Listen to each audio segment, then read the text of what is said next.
So now enormous storms are occurring virtually everywhere, and they're nearly impossible to predict. Let's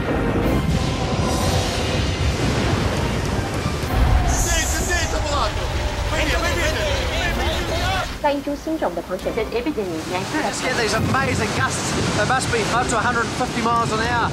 So the next question becomes, can we try to stop them?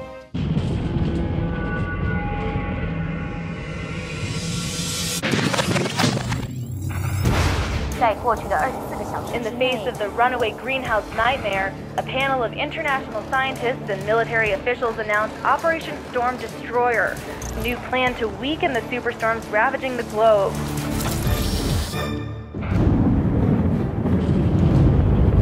So, are we really able to change the weather? We have tried before with some success.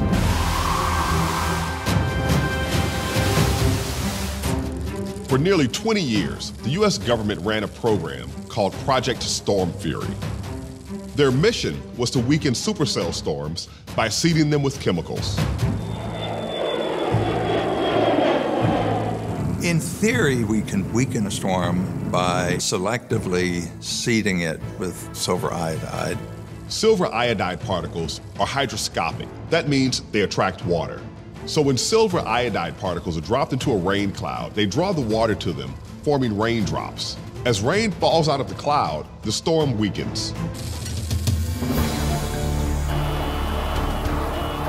So if a quick succession of storms begin to ravage the planet, nations with experience in seeding may come together to fight back.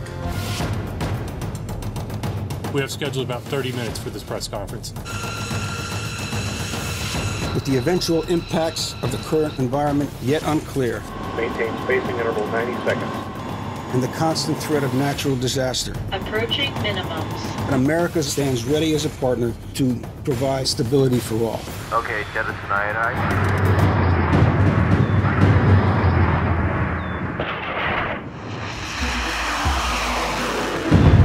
Unfortunately, the concept of seeding storms to weaken them is not as simple as people first believed.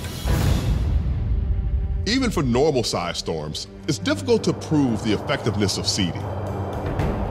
In this scenario of a warmed Earth, if storms became larger and if storms became more intense, our ability to modify them would become even less possible.